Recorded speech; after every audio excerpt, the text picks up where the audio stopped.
رات کے پیٹ میں، رات کے درمیانی حصے میں۔ تہجد اصل میں جسے کہتے ہیں وہ نہیں ہے کہ جو عام طور پر لوگ فجر سے کچھ دیر پہلے جاگ گئے اذان سے اور جلدی سے 8 نفل پڑھ لیے، یہ تہجد نہیں ہے۔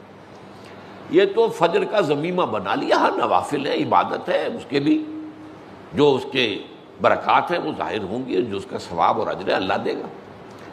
لیکن اصل میں جسے تہجد کہا جاتا ہے وہ رات کو سو کر پھر اٹھنا نیند کو توڑ کر اور پھر سو جانا اور پھر اٹھنا فجر کے لیے۔ جوف کہتے ہیں پیٹ کو کسی شے کے، جوف اللیل، رات کے بطن میں، رات کے درمیان میں، یعنی نصف رات گزر جائے اس وقت سے انسان جو ہے وہ نماز پڑھے اور پھر ثلث رہ جائے تو پھر جاگ جائے، پھر سو جائے اور پھر اس کے بعد اٹھے فجر کے لیے اور سنتیں پڑھے اور آئے مسجد کے اندر۔ تو یہاں آپ نے فرمایا وَصَلَاةُ الرَّجُلِ فِي جَوْفِ اللَّيْلِ، اور اپنے اس قول کے لیے حضور نے آیتیں تلاوت فرمائی وہی دو آیتیں۔ یہاں یہ سورہ سجدہ کی آیت نمبر 16 اور 17 ہیں۔ تتجافى جنوبهم عن المضاجع، اللہ تعالیٰ اپنے خاص محبوب بندوں کی یہ صفات بیان کر رہا ہے کہ ان کے پہلو اپنے بستروں سے علیحدہ رہتے ہیں، رات کے وقت جاگتے رہتے ہیں، بستر پر لیٹیں گے تو سو جائیں گے۔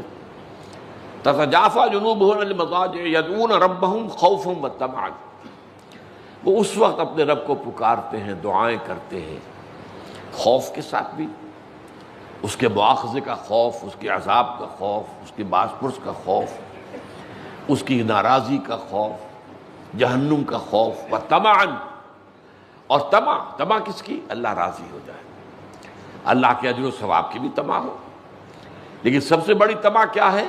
اللہ مجھ سے راضی ہو جائے۔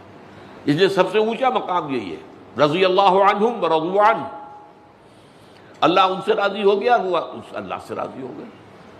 یہ باہمی رضا ہے، بندہ اپنے رب سے راضی رہے، وہ رہے کہ تسلیم و رضا، جو بھی دنیا میں آ رہا ہے اس پر شکوہ، اللہ کا شکوہ زبان پر نہ لائے۔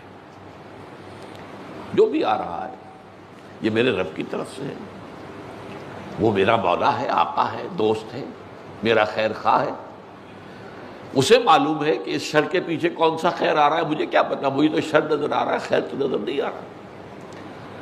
اس لیے فرمایا گیا کہ ہو سکتا ہے عسیٰ ان تکرہوا شیئا وہو خیر لکم وعسیٰ ان تحبوا شیئا وہو شر لکم واللہ یعلم وانتم لا تعلمون، ہو سکتا ہے تمہیں کوئی چیز بری لگے حالانکہ اسی میں تمہارا خیر ہو، عین ممکن ہے تمہیں کوئی چیز اچھی لگتی ہو حالانکہ اس میں تمہارے لیے شر ہے، اللہ جانتا ہے تم نہیں جانتے۔ اس کیفیت کے اندر دنیا کی زندگی گزارے، اللہ تعالیٰ آخرت میں اسے راضی کر دے گا، اللہ اس سے راضی ہو جائے گا۔